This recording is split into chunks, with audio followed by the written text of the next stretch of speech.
and welcome to the session titled Imaging Outside the Toolbox. We're going to talk about novel solutions for large-scale and deep tissue imaging. I'm Shai Shoam. I'm from the NYU School of Medicine, where I develop neurotechnologies and other biomedical technologies. So to get started, I think for this crowd, I don't really need to overemphasize the importance of this neurophotonics or optogenetics toolbox that has emerged over the last 20 years or so, that allows us now to interrogate neural circuits with cellular precision, cell-type selectivity. We can look at functional signals. We can look at neuromodulators. And the toolbox is rapidly increasing. It is also coupled with a toolbox of molecular actuators that give us a complementary access to perturbing neural circuits. So together, basically, we have bidirectional control and access to cell populations and to single cells in many cases across neural circuits. This is really empowered. This has been empowered by the Brain Initiative and has empowered a lot of circuit-level investigations. It's coupled with a variety of different optical systems as well. We have now a whole array of single photon, 2 photon, 3 photon microscopes, light field microscopes, light sheet microscopes like SCAPE that provide access to these tools in three-dimensional in a three-dimensional light scattering setting, with some limitations in terms of the field of view, etc. We can go to a large scale, to macro scale or mesoscale, with wide field imaging, like wide field fluorescence imaging. But here, usually, we are very much restricted in terms of the imaging depth and the ability to section at depth. And if we want to go much deeper than that, into the depths of the brain, there is a class of solutions either based on fiber photometry or microendoscopy that provide either population level or even single cell resolution access, but with extremely restricted capabilities. And so that's roughly the setting as it is now. That's roughly the landscape that has emerged. Another way of looking at that landscape is in terms of the trade-offs between spatial resolution and a volumetric field of view that you can achieve, let's say, in a functional setting. It would be in a sub-second time scale. These microscopies, the whole gamut of an expanding set of microscopies lie roughly in this region. And then we have a whole host of other methods that are based on imaging hemodynamics, like diffuse optical tomography, fMRI, and more recently functional ultrasound imaging that provide access to an indirect measure of neural activity, which is blood flow or oxygenation. In order to preserve the capabilities of the toolbox, the access to cell types, potentially to single cells, where we really want to be is in this region, okay? But for that, we will need a whole new toolbox, and hopefully this session will give you some introduction to emerging themes in the generation of these new toolboxes.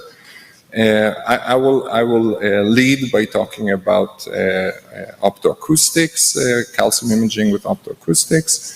We'll then have Takuya Terai from the University of Tokyo, who will talk about new infrared indicators. Claire Deau from EMBO is going to talk about an emerging new toolbox of chemigenetic sensors for infrared and optoacoustic imaging. Hodana from the Cleveland Clinic is going to talk about photoconvertible sensors that provide access to wide distributed networks across the brain. And then last, but definitely not least, Xingyang Jin will describe his work with Mikhail Shapiro on ultrasound-based calcium indicators. So that will be a few glimpses into these emerging new toolboxes for functional cell-type specific imaging at depth and potentially at scale. I want to tell you a little bit about optoacoustic tomography in my lab. This has been a long-term collaboration with Daniel Rozansky, who is now at ETH Zurich. And it's based on trying to turn his solutions for optoacoustic tomography into functional brain-wide interfaces. The basic idea of optoacoustics is that a short light pulse is absorbed, and as it is absorbed, it causes minute expansion, which leads to ultrasound wave, which can then be observed through arrays of transducers. If you have a multi-element spherical transducer array, which was developed in the Rozansky lab, you can use a single pulse of light to reconstruct a volumetric image. And we can do that potentially at hundreds of frames or hundreds of volumes per second. We can change the wavelength from pulse to pulse to achieve unmixing, and the resolution is variable depending on the wavelength, on the spectral content, but on the order of 100 microns, so not quite single cells, but it provides access to very large volumes. To give you a few kind of illustrative examples, of things that were imaged using this cup. For example, here's a swimming larval zebrafish in a cubic centimeter, and the contrast is melanin in the organism, imaged at 100 volumes per second. You can also image the beating mouse heart and many other examples. So we wondered whether this could be used to do calcium imaging, just to show you where it stands in terms of this scale trade-off that I showed you before. The optoacoustic tomography kind of really sits in a good niche area of this two-dimensional diagram. So brings us closer to where we want to be. We were wondering whether we could use it for functional signals, direct functional imaging, and we started with just looking at the most common family of calcium indicators, the GCAMP family, and looking at these indicators, it was clear that absorption is one of the primary things that is changing. As a result, we anticipated that this change in absorption will also lead to a change in the optoacoustic signal.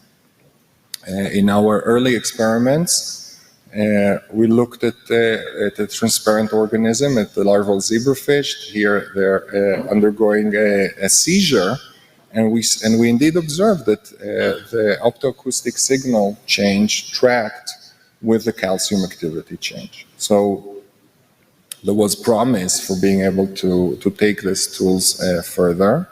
Indeed, we could do it also in a light scattering tissue, because one of the big advantages of optoacoustics is that unlike microscopy methods, it does not deteriorate with light scattering. You're observing an acoustic signal that doesn't scatter much. We were then able to, indeed, we were skeptical, but the reviewers were even more skeptical that this would translate to a mouse brain, but then a next series of experiments actually showed that we could image these GCAMP signals that of course are observable with fluorescence. We could also image them with optoacoustics and get this kind of functional signal in the live mouse brain. and those two signals tracked with the same dynamics as expected. Unfortunately, the type of imaging that you can do with G-camp wavelengths or with G-camp indicators is highly limited by the wavelengths that you're using, and these wavelengths do not, because of absorption and very strong scattering, do not penetrate deep into the mouse brain. Whereas if you could move to an infrared wavelength around 650 or above, light and the optoacoustic imaging would go much deeper. So this motivated us to start exploring calcium imaging in the near infrared, and thanks to the BRAIN initiative, we were able to partner up with Robert Campbell, now at the University of Tokyo, to explore his new family of calcium of near-infrared calcium indicators. The first one was NearGecko-1, and using wide-field fluorescence imaging, we were able to see indeed a signature. This time the fluorescence goes down, but it was a very weak signature of about less than 0.5% change. Robert did a lot of cool work with developing next generations of indicators, including NIR-Gecko-2. We wondered whether the family of NIR-Gecko-2 will allow us to do imaging in mice, and so we transfected wide areas of the mouse cortex with NIR-Gecko-2G, and indeed we were able to see nice fluorescence signals to repeated stimulation. In this case, it's hindpore stimulation. And the signal was much bigger, about 5 times bigger, so on the order of 1.5%, similar to the types of signals that you get with wide field G-cam, maybe a little bit weaker than that, and a lot slower. Can we do even better than that? And the answer came also from the work of Robert Campbell's colleagues in Japan, where they showed that by changing the metabolism of a key chromophore here, biliveridin, you can cause an accumulation of biliveridin. So here you kill biliveridin reductase, and you get an increased biliveridin expression, which leads indeed in our hands to much stronger fluorescence in these transgenic mice, about 2.5 times stronger, while the functional signals are preserved. So then we wondered, can we see this optoacoustically? And this is the setup you need in order to measure the acoustic signals. You need a water coupling. So we have a little membrane bubble that couples the mouse head to our optoacoustic to our acoustic array. This is the view from the bottom. The light is delivered from the center using a fiber array.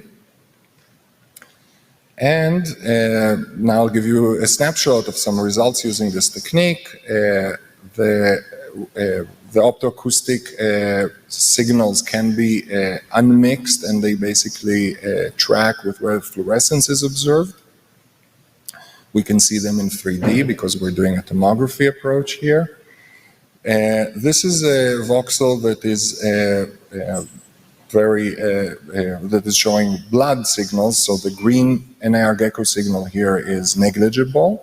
But when you move sideways to an area that is rich in NIR-Gecko and low in blood, you can see that the spectral signature is completely explained by the spectral signature of NIR-Gecko-2.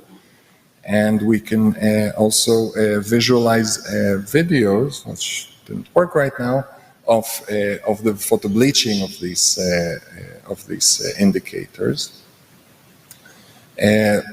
And again, like we said, we can do this in the biliveridin reductase transgenic mouse, where we get a stronger signal. and from the biliverdin, both in fluorescence and in optoacoustics, and those two things are correlated, showing basically that the source of contrast, both the fluorescent and the optoacoustic signal is the same. It's the concentration of the indicator. In order to see, in our first set of experiments, in order to see this optoacoustic signal really strongly, we turned our light source to a very high intensity, and at that intensity, the indicator bleaches very fast. In fact, in about 30, with a lifetime of about 30 seconds or so. So within 100 seconds, we almost completely photo-bleach this, and this has emerged as a major limitation right now of this class of techniques.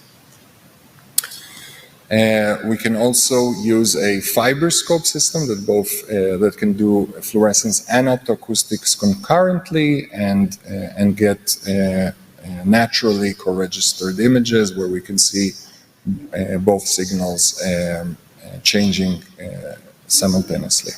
So just to summarize what I just presented to you, NIR-Gecko 2G, the second generation near-infrared indicator, soon you're going to hear about the third generation, has stronger responses than the first generation NIR-Gecko. We can see it using the optoacoustic signature, so this is the first time a near-infrared indicator, protein indicator, can be viewed with optoacoustic tomography, and we can further increase the signal by using these transgenic mice.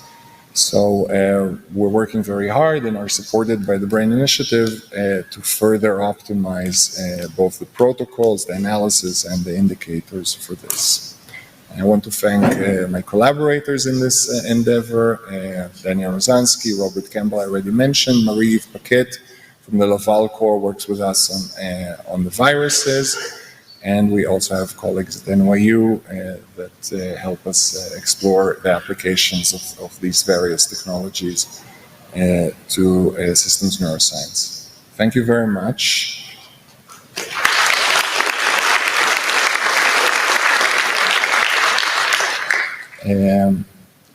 I am going to now switch hats to the moderator, and I'm going to present our next speaker, Takuya Terai from the University of Tokyo. He's going to talk about infrared calcium indicators and beyond.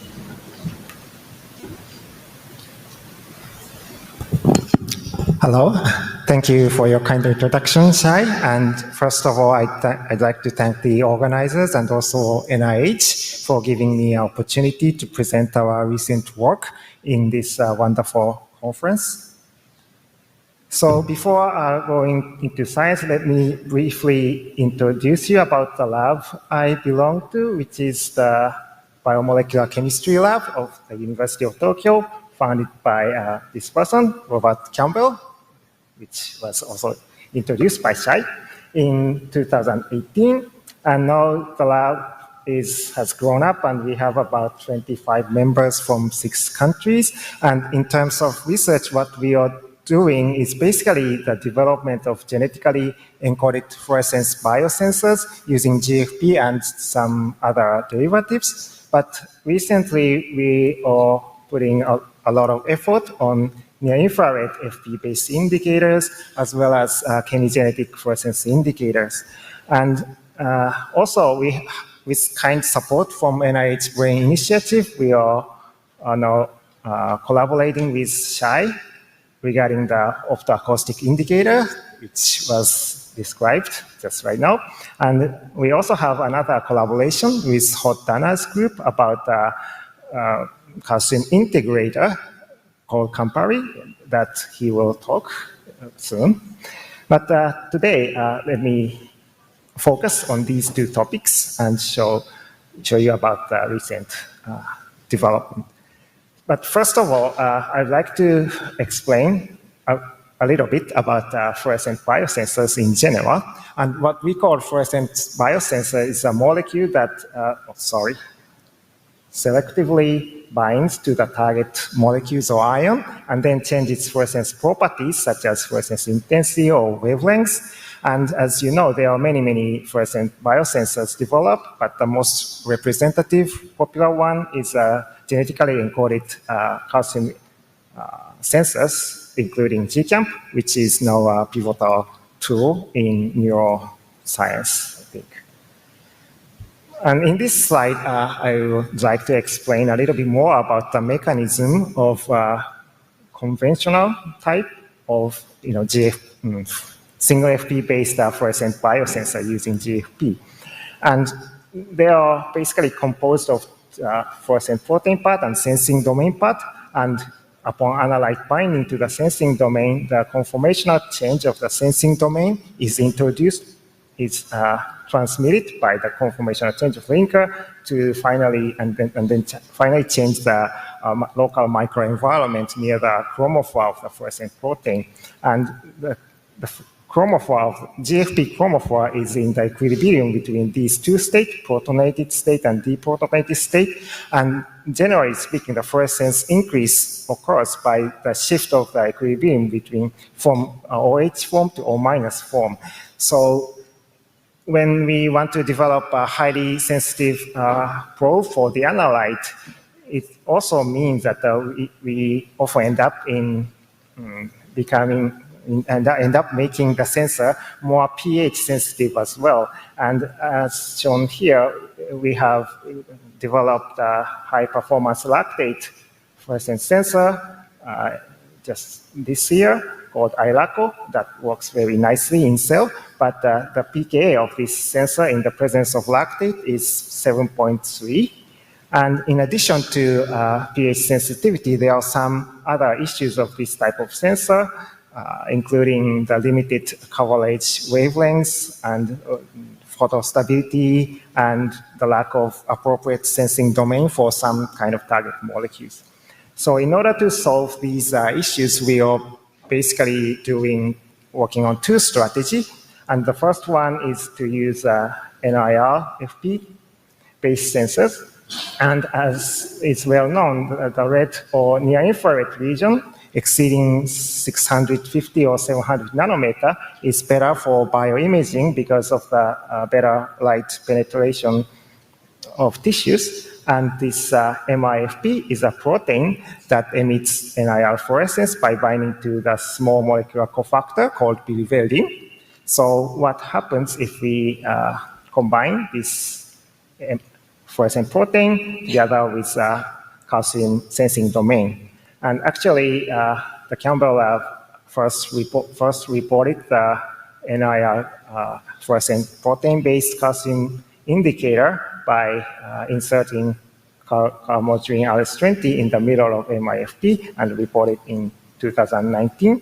And they succeeded in using the sensor in mice brain, but as you can see, the signal change is very small, less than 0.5%. And also they reported the better version, NIR-GECKO2, but still the brightness of the sensor is quite limited. And we thought that there are two reasons behind this. And first one is the MIFP, the original scaffold fluorescent protein, is intrinsically not so bright. And the another reason is that the affinity of the sensor to biliverdin is not so strong. So in order to solve these issues, a PhD student in our lab, Fu Chai, started a new project to develop NIR-GECKO3. So first, what he did was to study the property of reported NIR-FP, and he focused on this MIR-FP680 as a new scaffold, which is expected to be about 3 times brighter than MIFP. And then he constructed a library of prototype sensors by inserting calcium sensing domain in the middle of MIR-FP680, and also he did a lot of directed evolution. So directed evolution is a mimic of natural evolution of organisms in nature inside the laboratory, and it consists of the library preparation step and also the selection step of the promising variant, and also we amplify the selected gene as a template for the next round. And as you can see, by iteratively performing this cycle, we could substantially increase the sensor performance from here to here. So it works quite well. And he also did some screening in using HO1 mutant. HO1 is an enzyme that produces biliverdin in bacteria. So the idea is that if we use this kind of mutant that produce only a small amount of biliverdin in bacteria, this will give a selection pressure for the protein to highly or tightly bind to biliverdin in bacteria. And finally, he evaluated the promising variants using mammalian cell and examined their performance. And the final variant, NIDECO3, 3.5, we performed imaging using mice brain and 2-photon imaging. And as you can see, now we can see brighter signal from neurons. And as you can see, we could see some signal change corresponding to spontaneous neuronal firing without exogenous addition or enzyme knockout or something. But actually, compared with high-performance GFP-based sensors, still the signal-to-noise ratio is not so good. So from now, let me switch gears and talk about another strategy to solve some of the problems of GFP-based sensors using chemigenetic design. So generally speaking, fluorescent sensors are classified into two categories. The first one is a small molecule sensor, and the other one is a genetically encoded or protein-based sensor. And the comparison is summarized here. This kind of thing is better for strong emission in red region, and also they have good photostability, while protein-based sensors are very easy to be expressed in specific cell or organelles, and also it can be improved with directed evolution. So in these days, another class of sensors using both a synthetic component and also genetically encoded protein part is attracting attention, and this approach is called chemigenetic sensors development. And the representative example is this one, HaloCamp, reported by Claire, next speaker. And in this sensor, they used polypeptide-based target binding domain and combined with JF635, this structure. It's a synthetic dye that has a longer wavelength emission. And this approach is promising, but so far the scope of target is quite limited. So in recent years, we have developed a new chemigenic sensor targeting potassium ion by following the design of HaloCamp.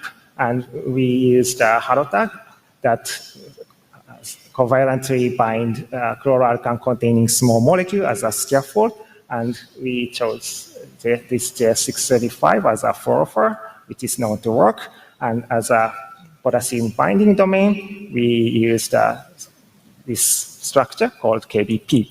And the first step of the sensor development was to create a library where KBP is inserted in a different position of HaloTag. And we screened the library to find a prototype called HaloKBP 1.0.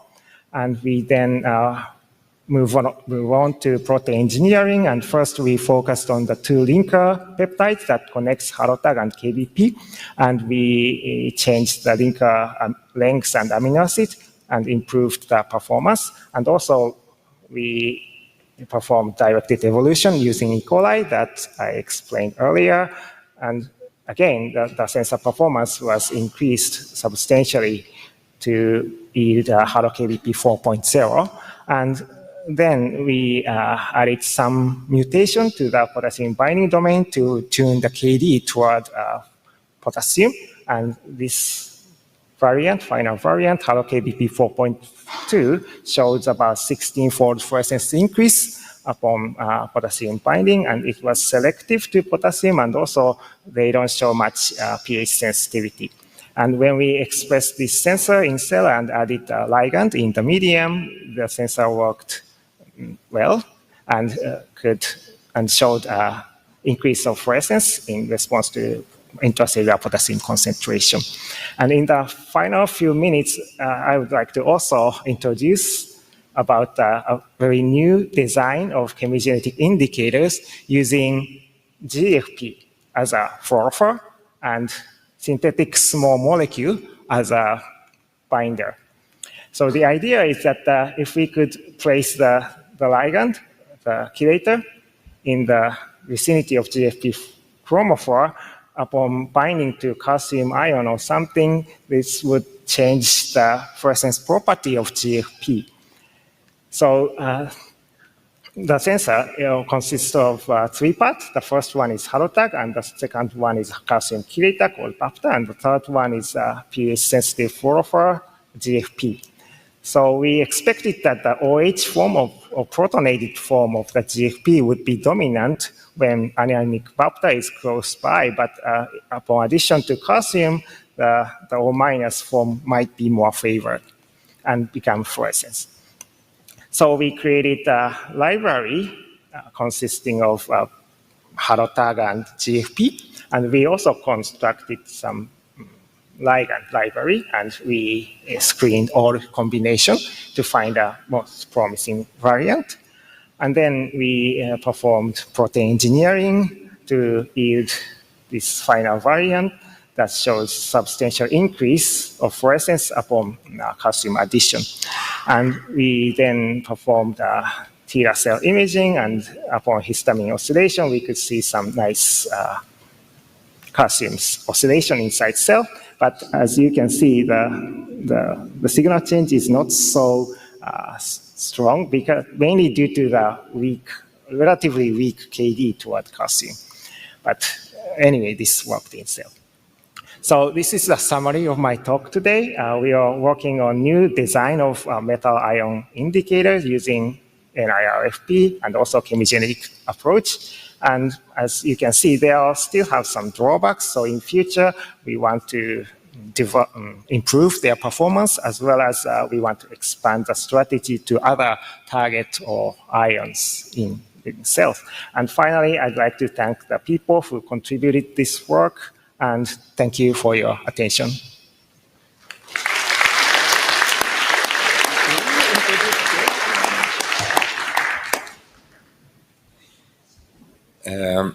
The format is that we'll take questions at the end, and that includes also online. Our next speaker is Dr. Claire Deo. She's at EMBO Heidelberg, and she's previously been at Genelia developing these different chemigenetic indicators. Yeah. Thank you very much. And yeah, so my lecture today will really build up on what you just saw, because my group is mostly interested in the development of chemigenetic tools, primarily for fluorescence, but we're also very much interested in emerging imaging modalities, including photoacoustic, which is what I will present today. So you've seen a much better version of this slide by Shai, so I will not talk about it too much. But what we really thought was that we do a lot in fluorescence, and now with the genetically encoded calcium indicators, we can image calcium activity and neural activity really with very high precision at the single cell level. However, due to the very high scattering of light, you're limited to very superficial layers in the brain. So this is a cartoon representation of mouse brain. So you're restricted even with multiphoton to a couple of millimeters at best, with access to small field of view. And in contrast, photoacoustic tomography can really bridge this gap and serve as a mesoscopic imaging modality between this microscopic and this more larger scale methods such as MRI and ultrasound. And this is not meant to serve as an entire replacement for what is done with fluorescence, but really a complementary modality. The caveat is that to date, we do not have very performance sensors for photoacoustic just yet that have been optimized for this modality. And if you go back to the principles of photoacoustic imaging, where you have a chromophore that you excite with light, And the chromophore then loses this energy and de-excites through vibrational relaxations, which emits this small pressure acoustic waves that can be then detected and used to reconstruct an image. And as someone who engineered fluorescent dyes, this is very interesting to me because those vibrational relaxation that this entire principle relies on are orthogonal to the fluorescence mechanism. So we can really use the same design principle to build tools for photoacoustic as we do for fluorescence. One of the big limitations and challenges that we have to work with is the fact that vibrational relaxation following absorption is pretty much what every endogenous molecule does. So there's a lot of background based on either blood, oxygenated blood, but also fat, skin, tissues. And therefore, for good photoacoustic imaging, it's important to work in this near-infrared window here where the absorption from this endogenous absorber becomes minimal and you have more space to separate your signal. And given the fact that endogenous molecules do this, you can do imaging label-free. So for example, this is in vivo mouse brain where you see the blood oxygenation similar to what you would in MRI. So you can do it with photoacoustic label-free, but it's a very indirect and non-specific type of signal. So there is a need for having more specific functional reporters for this modality. And based on this, we can list the different requirements for engineering such tools. So on the optical properties, we need to have a very high near-infrared absorption, above 650 nanometers, to minimize this absorption from endogenous chromophore. We need a fairly low fluorescence quantum yield to maximize this vibrational relaxation and therefore the photoacoustic signal, and high photostability because the pulse excitation of photoacoustic is very demanding. And we need the general requirement of every type of sensors and reporters for in vivo, which is the possibility to do specific labeling in vivo and the possibility to design biosensors based on this. So you can definitely do photoacoustic imaging using existing fluorescent protein-based sensor, as was shown by Shai. So with the family of GCamp, you can see a change of photoacoustic signal, which relates to a change of neural activity. But there is some limitation. So you can only image up to the very superficial layers of the mouse brain. And when you move towards the more redshifted wavelengths with those near-gecko sensors, which on paper look fantastic for photoacoustic because redshifted fluorescent proteins are by default very dim. So one would think that they're really good at this. But the problem comes from the sensor engineering where those far-red sensors, they've been much harder to engineer, and those more recent versions that Takuya just showed perform much better, but generally they just have much lower sensitivity compared to the green counterparts, and also they're still only negative going to date, which is not optimal for imaging. So we reasoned that we would start on a different system to engineer tools for optoacoustic imaging, and we restarted from this principle of chemigenetic tools that I worked on extensively during my postdoctoral work. So those are based on the halo tag self-labeling protein that you can just express as any type of fusion protein, and a synthetic chromophore. And we like this type of system because by using this genetically encoded protein and this synthetic chromophore, we augment the space that we have for engineering, as we can much more rationally design those synthetic components that then will work synergistically with the protein. And this can lead to a series of biosensors in which if you attach a protein sensing domain to your halo tag, you can then modulate the emission of a bound dye based on their intrinsic environment sensitivity. And during my postdoc, I developed this first generation series of calcium sensors based on this design that we called HaloCamp, by analogy with GCamp, that showed very good calcium response in the far red. And originally, those were, of course, engineered as fluorescent sensors, so we aimed for extremely high brightness. But we reasoned that we could easily modify the synthetic component in this design to transform those into optimized photoacoustic calcium sensors. And the general idea was the following, that the entire HaloCamp system is based on the equilibrium of the dye from a non-absorbing state to a state that absorbs very highly and shows very high fluorescence, which are fluorogenic. So our rationale was that we could, using synthetic chemistry, introduce small groups and chemically modify those dyes so that they would exist in an acoustogenic equilibrium between a form that does not absorb and a form that absorbs highly but still shows no fluorescence and therefore high photoacoustic signal. So that was, of course, a lot of chemical synthesis work and characterization that was done by Alex, PhD student in my group. So we screened systematically for many different families of dyes that we selected based on this idea to have this far-red absorption and very low fluorescence. And we derivatized their structure using different type of methods. And we evaluated these free dyes for this ability to exist in equilibrium between the two forms. And we found that there was a subset of them that, based on the free dye characteristics, could be very good candidates for this type of sensors. So we move forward and characterize the halo tag ligand of them in the context of protein binding to evaluate if they could respond to this. And we found that those indeed all showed a nice absorption turn on when you bind them to the halo tag, with different pros and cons. So some of them showed extremely slow binding to the protein, which is not usable in a biological experiment. Some of them somehow showed higher fluorescence when bound, so were also excluded. But this allowed us to select a family of dyes that had the required characteristic of high far-red absorption turn-on upon binding to the protein, remaining very low fluorescence even when bound, and binding really fast, and to use those as the core synthetic scaffold to then engineer our reporters. So then all our initial screening was done based on screening in absorption, which can in principle serve as a good proxy for very low fluorescence compound for photoacoustic. But nevertheless, we needed to characterize all this. So we worked jointly with the Prevedel group at the MBL, which develops instrumentations for deep tissue imaging, including photoacoustic. So they designed some custom multimodal photoacoustic spectrometers to actually measure the real acoustic response of those dyes.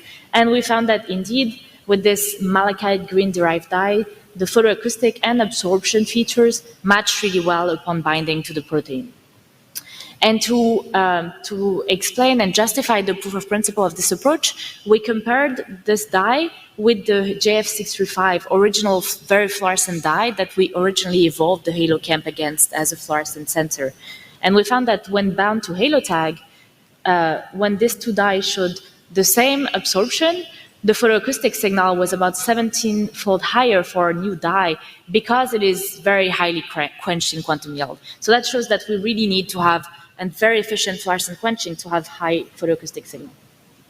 So then we looked at these dyes in the context of the HaloChem platform to see if they could serve as suitable calcium sensors.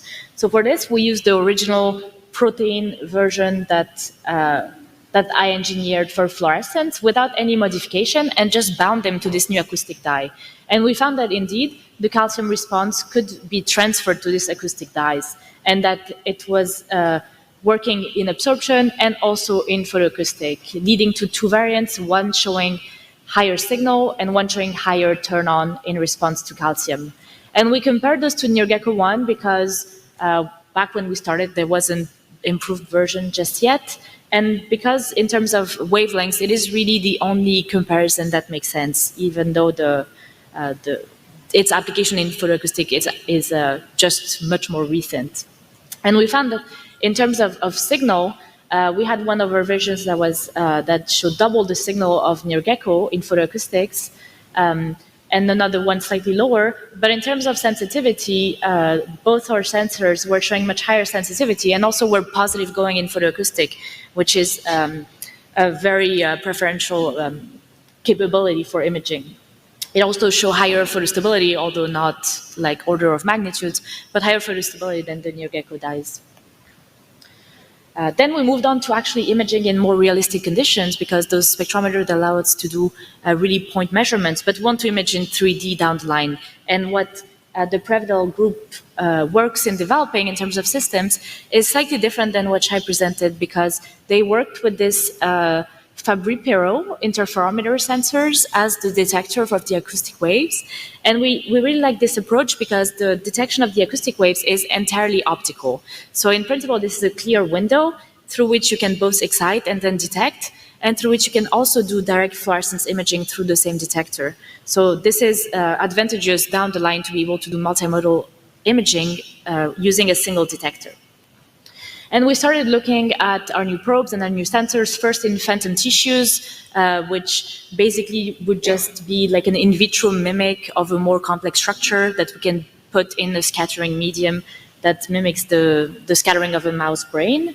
And then in more and more complex system, using E. coli pellets as a mimic of a cell cluster that we can look at. And what we can see is that we can visually easily see the difference between those bacteria that are labeled with our dye versus the ones that are not in terms of photoacoustic signal.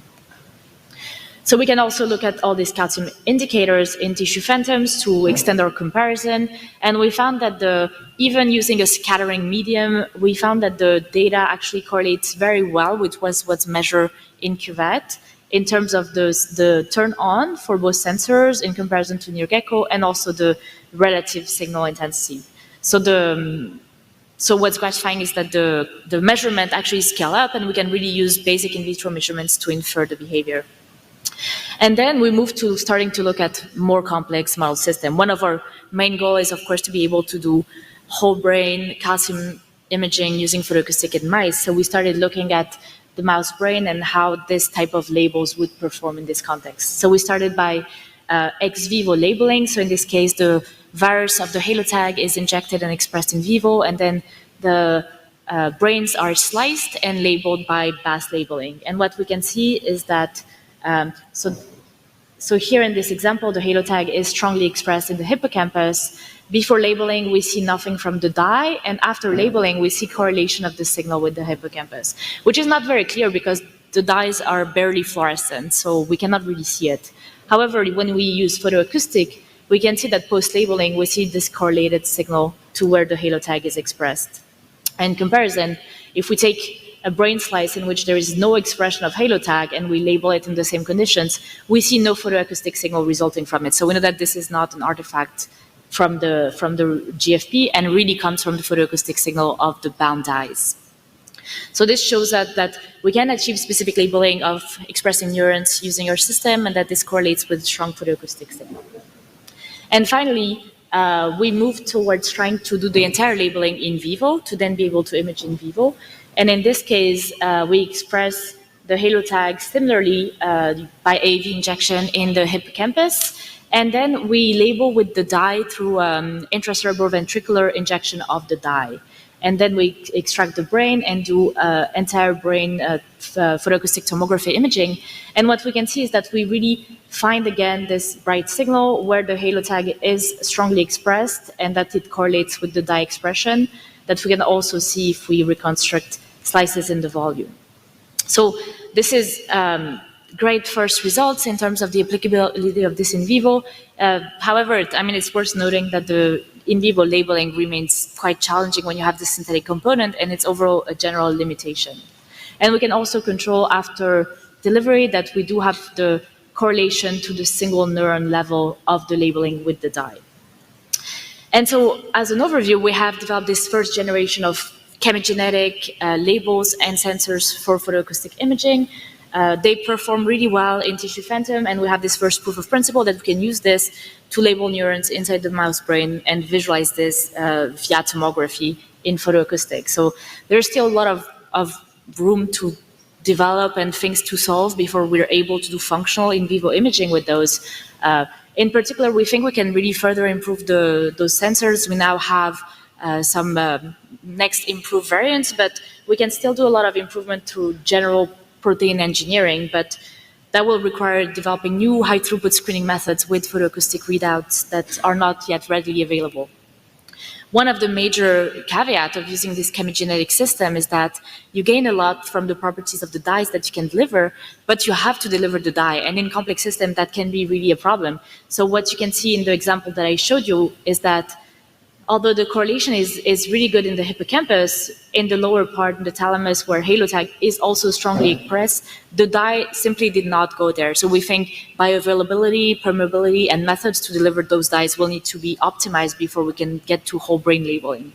And finally, some hardware improvements as well will be necessary. The advantage of this all-optical detector is that, yeah, you can do multimodality, but they remain a bit slow, so they need to be improved in terms of the temporal resolution before we can do calcium imaging rate across the entire brain. And then move with the goal of doing brain-wide calcium imaging in vivo. So with that, I'd like to finish and acknowledge the people in my group and collaborators, in particular Alex and Bigo, who are really instrumental in this project, and the Prevdol group, who is developing all our instrumentation for this. So thank you very much.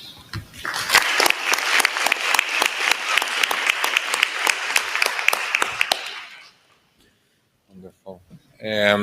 Our next speaker is Dr. Hodana, who is a senior scientist at the Cleveland Clinic. What? Assistant professor, sorry, at the Cleveland Clinic.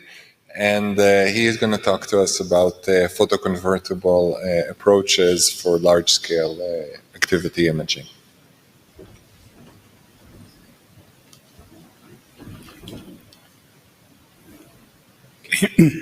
Okay, thanks everyone. Thanks for the organizers. And today I will talk about our work. And the goal that I would like to address is related to this topic in a slightly different angle. And we want to link changes in brain activity patterns with animal behavior. Specifically, I will talk today about mice. So this is a central question in neuroscience. And in order to address it, we need to have meet at least three requirements. First, we need to have high sensitivity sensors to record the brain activity. And then we need to have a way to access our brain region of interest and a way to record the data without altering the mouse behavior. So in my lab, like in many other labs, we monitor the changes in calcium concentration. Calcium changes its intracellular concentration almost instantaneously after the firing of action potential, which is almost the micromolar concentration within 1 millisecond, but then decays slowly. These changes can be relatively easy monitored using genetically encoded calcium indicators that was presented previously, so I will not waste too much time about it. But for example, the GCAMP, that works. Oh, sorry. Try again.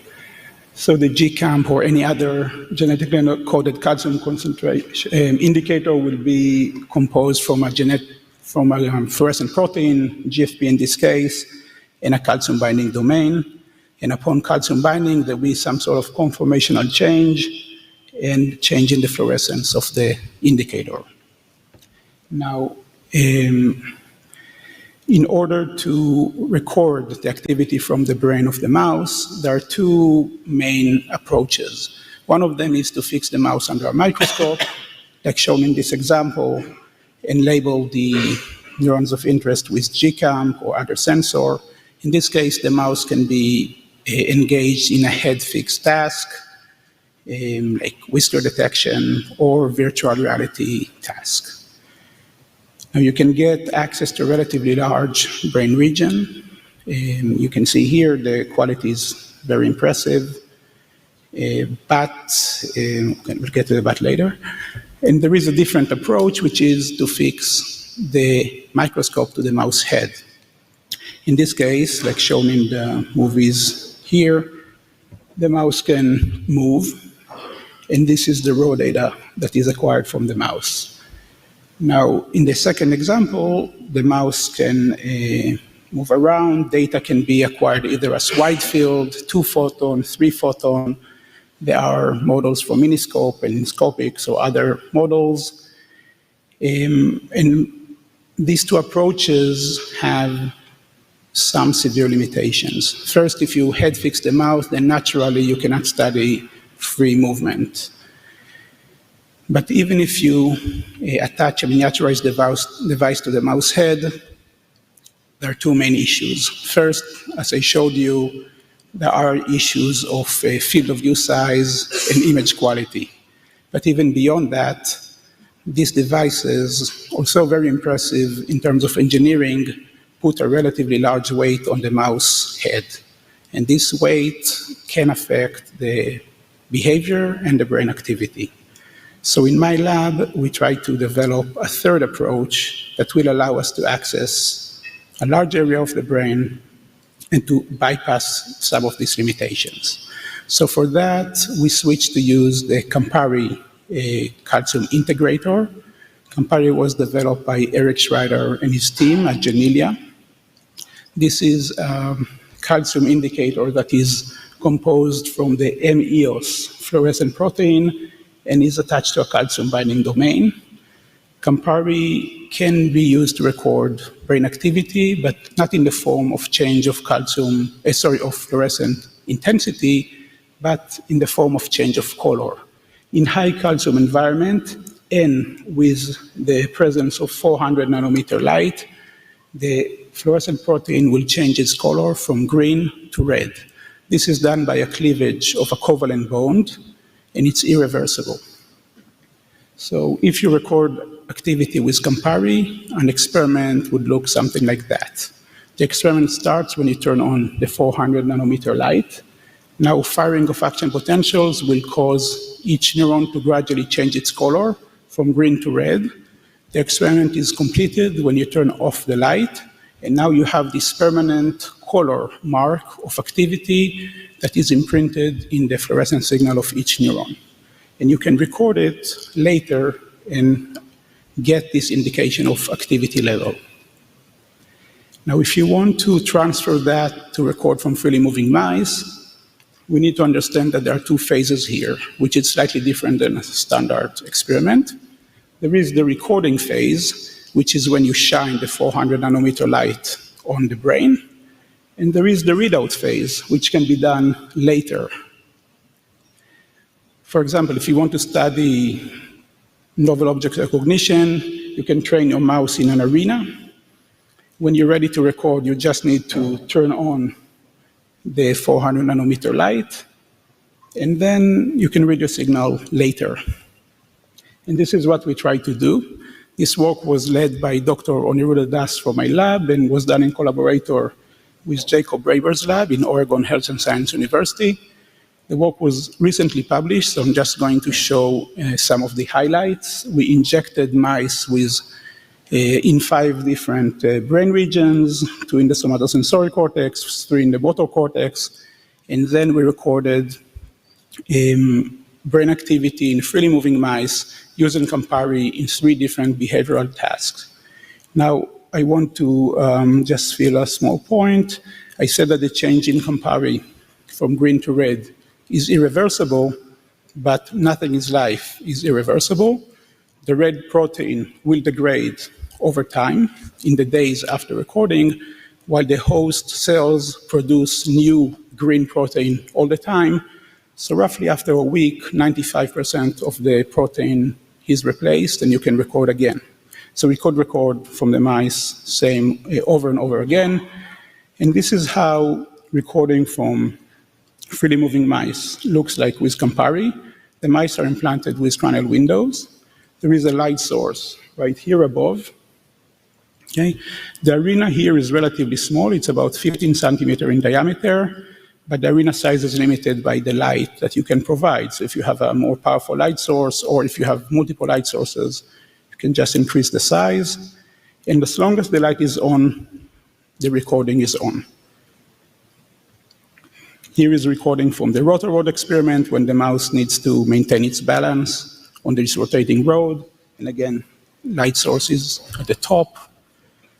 And recording from a mice a day after they learn to associate this environment with a food shock. And we record the brain activity to see how the brain works when they associate this environment with the food shock. Now, 24 hours after each experiment, we anesthetize the mouse, and we can record the green and red signal from all neurons within each brain region. And it looks like that.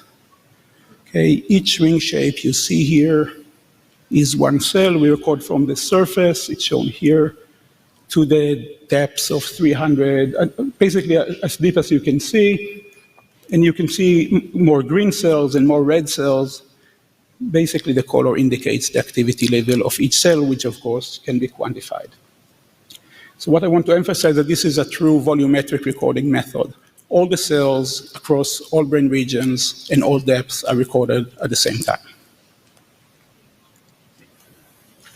Okay, again, a few examples. We could also link behavioral parameters with the activity in specific brain regions. For example, the time the mouse spent with the novel object in novel object recognition task was correlated with the activity in the somatosensory cortex. Also, the success, the falling latency in the rotor-rod was correlated with the activity in the somatosensory cortex, as well as activity in almost all cortical regions were correlated with the fear conditioning, freezing, learning basically phase. So this was a proof of concept, and it works, and it's relatively simple. But Campari also has several limitations, and three of them are: first, in order to record, we had to expose the mice to relatively long times. About 15 minutes in the examples I showed you. We have to keep the mice under the 400 nanometer light to gain enough signal. We also would like to record dynamic changes of neurons with Campari, like the way you use standard calcium sensors. And finally, and I don't have the time to get into that, but previous attempts to improve Campari using in vitro assays were not very predictive to in vivo experiments. So with this information, we received funding from the Brain Initiative to develop the next generation of Campari. This is a collaborative project with the labs of Dr. Robert Campbell in University of Tokyo and Dr. Marie-Yves Paquette in University Laval in Canada, and led by Dr. Dan Margevicius from my lab. We developed a screening pipeline that starts from protein engineering, from simple cells to more complex cells, and then in vivo screening, and eventually we hope to come out with Campari 3. So this is still a work in progress, but I'll show you where we're standing today. So this is the summary of in vivo testing in the mouse visual cortex. Mice are presenting with drifting, grating visual stimulus, and we record from all neurons in the visual cortex. This is the red to green ratio normalized to Campari 1 performance level. And there are 18 different variants that we tested so far in vivo. Each dot here represents the median value from all neurons in the visual cortex of one mouse, so a few hundred neurons. And our most sensitive variants are roughly 5-fold more efficiently photoconvert than Campari 1, about 10-fold better than Campari 2. Now, efficiency is not everything. We also want to be able to separate between brain regions that are more active and less active. So in this example, we give visual stimulation, and we record from the visual cortex, but also from the somatosensory cortex. And here is a histogram. For some reason, it doesn't show the colors, but this is a histogram of all the cells from the visual cortex here and the somatosensory cortex here. And we measure the separation between these two populations, which we use an index called D prime, the sensitivity index. And we did it for our leading variants, and we get that, again, for the better sensors we tested so far, we get about 3-fold better separation than Campari 1. So this is still a work in progress. We hope to finish it within the next few months and release Campari 3 by the end of the year. So I will finish with summarizing that our vision for getting big and recording a large field of view, but still maintaining the cellular resolution in some way to link to what Shai presented, get the access of wide field recording, but maintain the resolution of 2-photon microscopy, would be by using a systemic expression like the PHP AAVs developed by Gradinaro's lab that allows cortex-wide expression of Campari, link it with techniques that exist today for large cranial windows, because one advantage of the way we implement Campari, when the entire arena is illuminated, that photoconversion over small field of view or large field of view has the same efficiency. So you can get the whole dorsal cortex, or just one specific region, without any loss of efficiency, which doesn't exist in other microscopy methods. And this is just an example. Sorry, should we go back? This is just an example of such an implementation of few square millimeters of cortex tissue photoconverted, which allows us to see patches of areas that are more active, in this case by visual stimulation, which we envision such photoconversion with Campari will allow subsequent study to understand why specific brain regions are more active than others in a specific experiment. And with that, I would like to thank my lab members, our collaborators, and the Brain Initiative for funding. Thank you.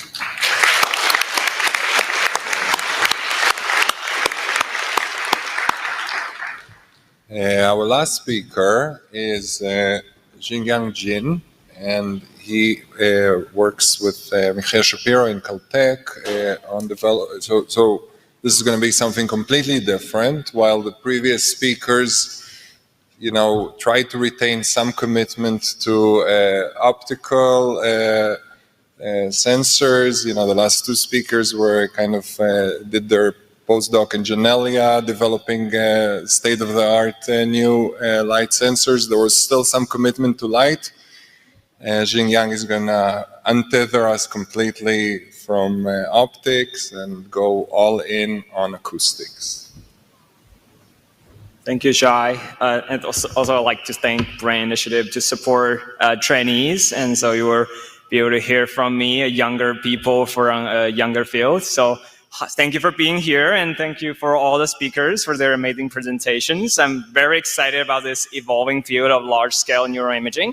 And I'd love to share some of our efforts using ultrasound for this purpose. So the first acoustic version of the genetically encoded calcium indicators. So as mentioned in many times the previous slides, talks, the fluorescent proteins and biosensors really enabled a lot of things in the field of neuroimaging and providing cellular and molecular specificity. However, many of these methods are reliable on visible light, and as our tissue scatter light, it can be very challenging, as shown before, to apply them at scale in larger animals. On the other side, we have great imaging modalities such as MRI, nuclear imaging, ultrasound, and photoacoustics that give us the whole, access to the entire organism, but they are relatively limited in retrieving biomolecular information. So this session was basically about can we develop something that can couple the molecular information the brain carries to the properties those modalities can detect. And all of those are amazing, and as shown before, but today we're going to focus on ultrasound.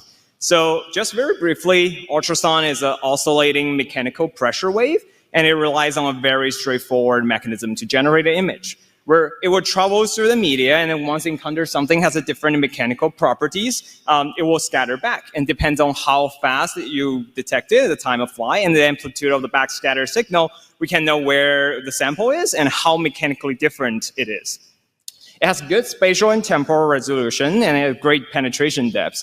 It is safe, as most of us have taken the very first photo with it. It's accessible, it provides a very large imaging volume, it can cover the entire brain of a rodent, and it is super resolution capable, so we can get close to a single cell resolution. However, now please take a second to imagine what we can do. We can image the whole brain, the calcium imaging, not just in this translucent zebrafish, but across the entire brain of a rodent. This could enable many breakthroughs in neuroscience, and the question is it possible? So motivated with this exciting future, we set out to develop this idea of acoustic biosensors, the proteins that can transduce those molecular signals to ultrasound readouts, including the calcium sensors we're going to talk about today. So here's the outline. So I will first introduce you to the scaffold protein for our sensors, gas vesicles or GVs. And next we will cover the design principle for our ultrasonic reporter of calcium or UROC, and demonstrate the performance of the first generation sensors. I'll show you how we can use the ultrasound to image intracellular calciums, both in mammalian cells and also in the context of living animals. Last, I'll go through some takeaway points. Now let's get started. So first of all, we need an ultrasound version of GAP. So where did we get that? So that comes to the 10 years ago, Mikhail found this candidate in those colorful ponds and rivers and the microorganisms living inside them, such as the cyanobacteria and abina. So what they need is they need to regulate their buoyancy so that they can float to the top of the water column and get more sunshine on a cloudy day for their photosynthesis. And to do that, they made this hollow air-contained protein nanostructures that has this amazing 2 nanometer protein shell that stabilizes a gas core inside with this very hydrophobic interior. And remember what I said about ultrasound, now this gas core has a dramatically different mechanical property than the surrounding water, so it produces ultrasound contrast. And indeed, when you look at the purified GVs now embedded in hydrogel, you see that they're much brighter under ultrasound than the control PBS. It's super exciting because this is the first time we saw a biomolecule that produced such a strong ultrasound contrast. And the fact that it's a biomolecule and it's entirely made of proteins means it is all genetically encoded. And then if we put these genes, that 8 to 12 genes that encode the gas vesicles into engineered cells, such as therapeutic bacteria or mammalian cells, now we can turn them visible under ultrasound with them expressing those gas vesicles. Now we have our ultrasound version of GFP. So can we make a sensor out of it? And let's take a closer look at the gas vesicles. And here's a cryo-EM image of the gas vesicle. And if we zoom in this segment and look at the cryo-EM density map, you realize this blue density called GVPA, that's a major structure protein of the GVs. And also you realize this orange density that wraps around it. And this surface protein is called GVPC. And it has several homology repeats and is predicted to be a single alpha helical structure. Okay? And its function is to strengthen the GV shell mechanically. And what I mean is that when now the GV has a GVPC, it will become more rigid, like a ping pong ball. So when you would try to squeeze it, it barely deforms. Okay? So if we remove the GVPC, either chemically or genetically, they become softer. And now if you apply pressure, it feels like a balloon or a soda can. It buckles. And I'm going to skip the technical details, but with ultrasound, you can actually detect those kind of different mechanical properties. And using this special pulse sequence called amplitude modulation, you can extract this nonlinear signal that's unique to the buckling GVs. So now you have this molecular handle that couples the state of this protein GVPC to the mechanics of GVs, and then you can read it out by ultrasound. This is the starting point of our acoustic biosensors. And now how could we make it respond to calcium? That has been done with a lot of fluorescent folks. So what we propose is that we can engineer a calcium-dependent GVPC. What I mean by that is now when if there is calcium, this GVPC, while it was sitting on the shell, strengthened the GV shell, and now it binds to calcium, it will trigger this conformational change that hopefully is reversible, that will pull itself away from the shell, compromise the strengthening, give you a softer shell, buckling GV, and nonlinear signal.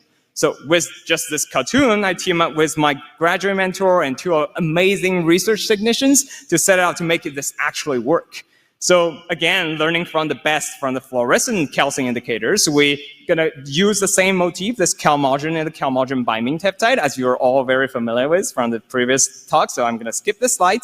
And what we did is that we basically insert a CBP, or the calmodulin binding peptide, in the middle of the GVPC. And the hypothesis goes that we hope this insertion not to disrupt the normal function of GVPC. So it still stays on the shell and strengthen the GV, quench a nonlinear signal. And then we'll tether a calmodulin at the end of the GVPC with a flexible linker. And the hypothesis goes on, when there's calcium comes in, this calmodulin will try to bind to the CBP, and it will pull the GVPC away from the shell, and now you hopefully will have a compromised strengthening, softer shell, buckling, nonlinear signal. Here we go.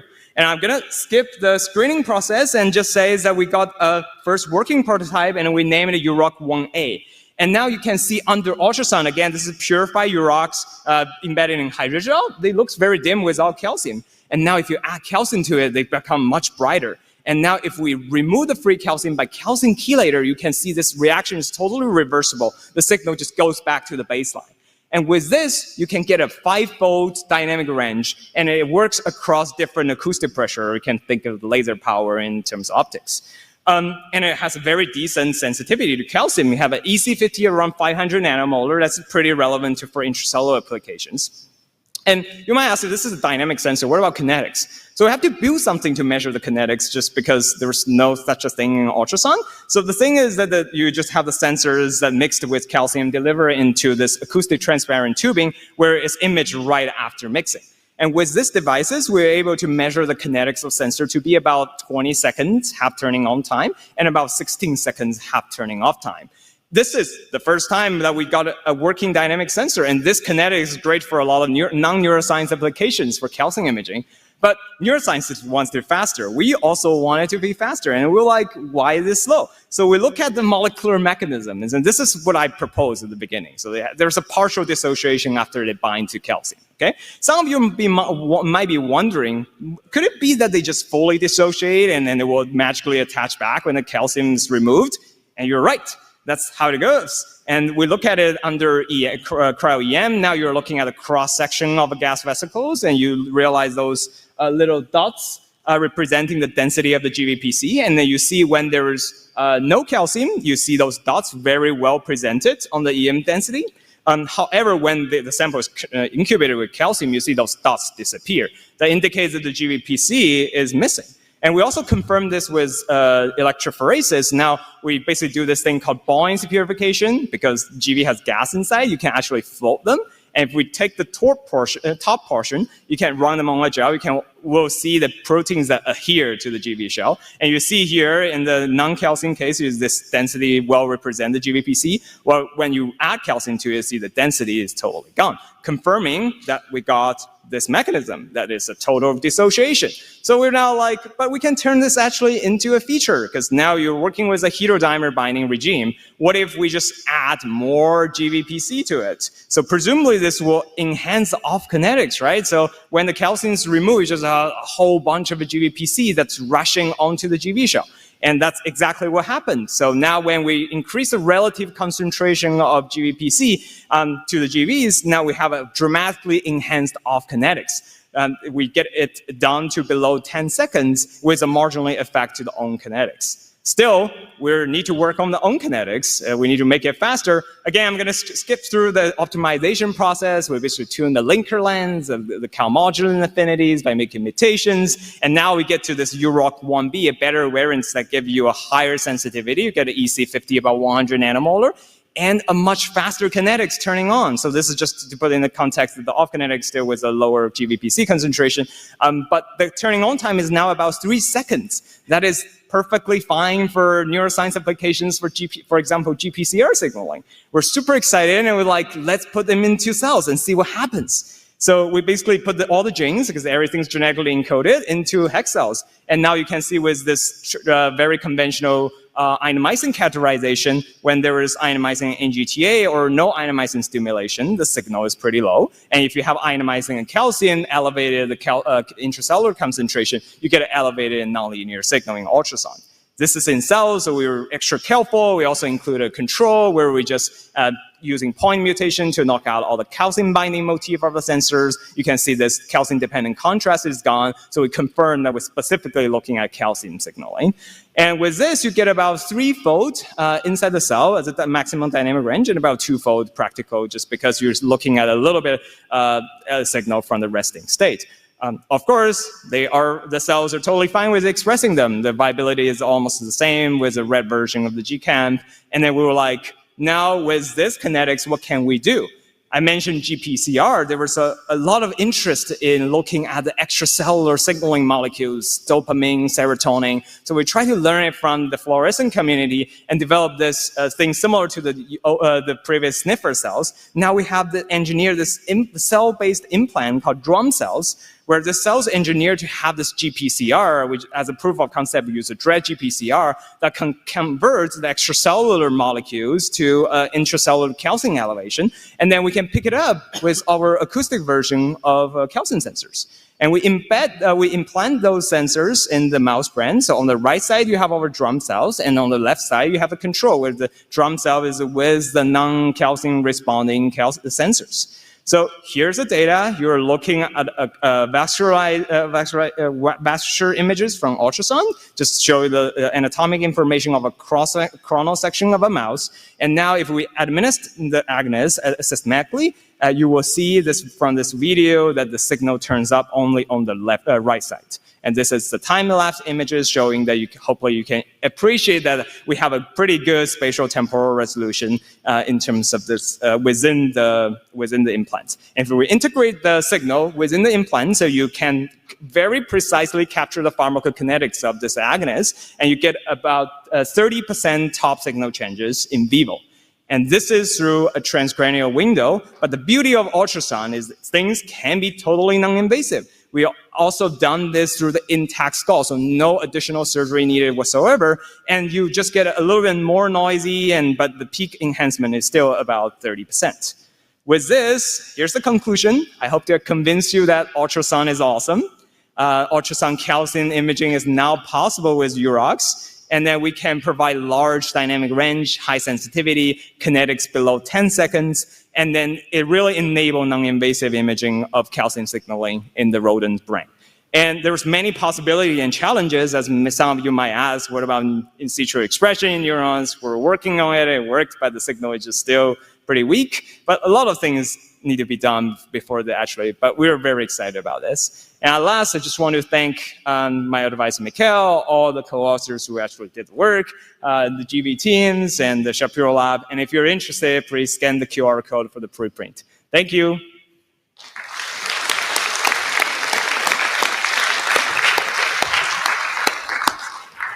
Thank you. Fantastic. Now we can have a drum circle. So we have a few minutes for questions and discussions on anything that you heard during the session. I have a question for the last talk that was given. Have you tried covalently linking the calmodulin to the sensor? You mean like the GBPC to the gas vesicles? It's for the preventive from... No, the ultrasound sensor, I don't know. Yeah, we haven't tried cross-linking. Yeah, I think that's something that's worth trying. But like, we're thinking about like cysting, but it's like kind of hard to make with the reduction environment required for it to form. So we haven't actually tried it, but that's something that we're thinking. Yeah, thank you. That's a great question. Thanks. You've commented about near-infrared sensors. Can anyone talk about the prospects for sensors working at, say, 1300 nanometers, which is a good window for transparency in the brain? Sorry, you're asking that further redshifting the excitation or emission to 1500? Sorry, my understanding is that there are a couple of good windows for low scattering, low absorption at, say, 1300 and 1700 nanometers, but I don't know of any sensors that work at those wavelengths. Does anyone know anything about that? Is there any prospect of such sensors? So-called NIRFP that we worked on using biliverdin or PCB or that kind of endogenous cofactor as a fluorophore. So in those types of sensors, you know, I don't think it's very possible. But another approach is to use a synthetic dye as a fluorophore, and then maybe it's possible to further extend. Mm-hmm. Claire, you want to go? Yeah, I can maybe just comment. I think I think there's more room on synthetic chromophores to do this, but it comes with some drawbacks because reaching such further redshifted wavelengths requires much more extensive electronic conjugation, and so these dyes, they just get bigger, they get more hydrophobic, and then delivery in biological systems, even water solubility becomes much more problematic. Those wavelengths you can easily achieve with stuff such as more nanomaterial, nanoparticles. There is some really nice work on sensors based on carbon nanotubes that are extremely shifted. They work very well on the extracellular space, but then they become cell impermeable. So it's always a bit of a trade-off in that space. Thank you. Just to kind of frame it, maybe in a broader frame, most work at 1300 and 1700, as you probably know, is with 3-photon imaging. So those will be like imaging blue dyes. with the type of infrared dyes that we described, there is quite a bit, I think, of early work on two-photon imaging that would be around this window of 1300. It's possible, maybe 1200 to 1300. And I think it's a great question. What will happen for one-photon imaging at these really mid-infrared wavelengths? Thank you. Thank you. That was a very exciting session. My question is to Hod. I wanted to know with the Campari, with the light activation, how does the depth of the tissue play in terms of efficacy for photoconversion if you're looking at the level of red fluorescence? Yes, so we looked at that in our paper. The light penetrates roughly down to 500 microns. Of course, it's more efficient near the surface at the 300 microns, but you can see layer 5 neurons photoconverted. We were mostly limited by what we could see in vivo with the two-photon microscope. If you want, the mouse can be perfused. The photoconverted signal survives the fixation. So if you want to study layer 5 cells, if the prep is good, you can see that in vivo. If not, it can be seen ex vivo. Yeah. A great talk, very exciting. So both of you had, I think, this graph where you're showing the goals, which is to improve the cellular resolution and then the volume. But it seems like there's a third axis on there, which should be temporal resolution. And I was wondering if you could comment on what are the challenges to move it, beyond calcium, which is really kind of slow for action potentials, to the action potential range. There is work on rapid optoacoustics, if that's kind of, so that's one approach. I guess Hod's work is not really about fast imaging, so I'm not gonna, but you could go with optoacoustic down to kilohertz. That's the sampling rate, but that's the sensor itself has to be faster.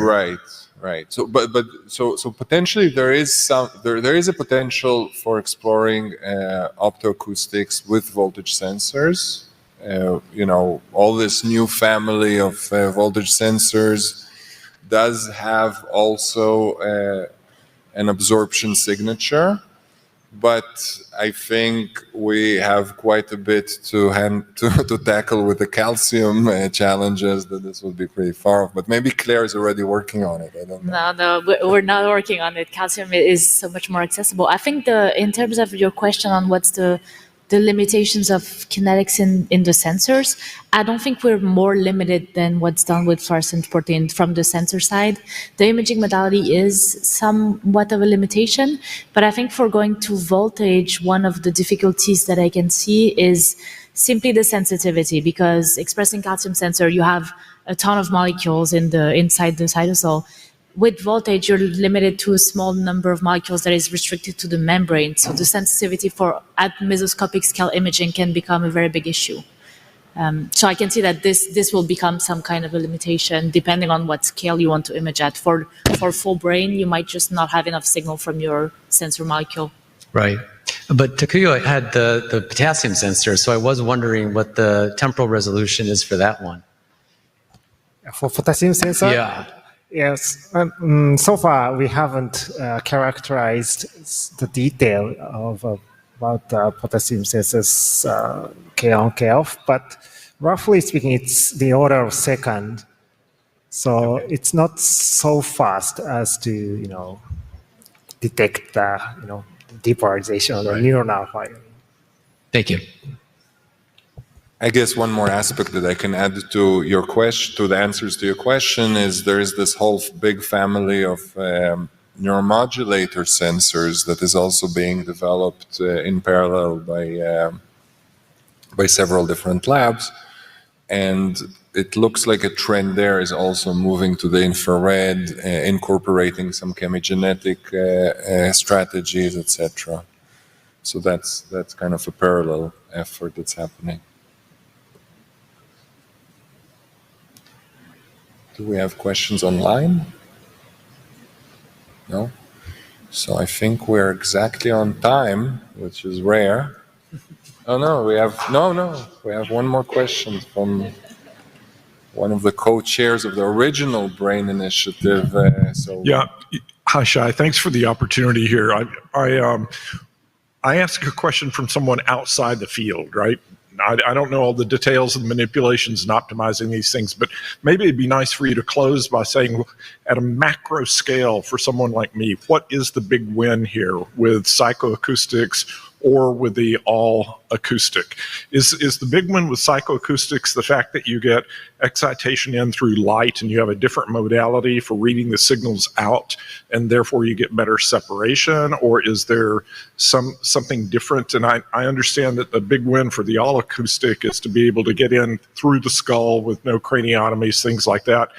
But I'm looking down the line toward monkey skulls and human skulls and the difficulties they pose and wonder, what are the prospects for actually using those tools in larger animals? So just some big picture for the way you guys feel about this field going forward. Okay. The next 10 years of brain. Wow, I think that's a lot for 0 minutes. I think there will be a really interesting impact on other organisms. We've talked about the really moving beyond the cortex in mice when you're looking dorsally, but really there's so much other challenges in non-human primates that are related. With optoacoustics, if we are able to shift further into the near infrared, you could imagine whole cortex imaging and maybe even beyond in a non-human primate. And I think, I think there's a lot of interesting potential here for coupling also with ultrasound stimulation, etc. Yeah, maybe I'll just chime in a little bit for the all acoustic kind of thing. So there was an active field of people working on just doing hemodynamics imaging with ultrasound through non-human primates and even humans. And you can kind of access some part of the brain through the temporal bone, which is much thinner than the skull. So without doing anything, it is possible. And also there's some data processing to reduce the skull aberration.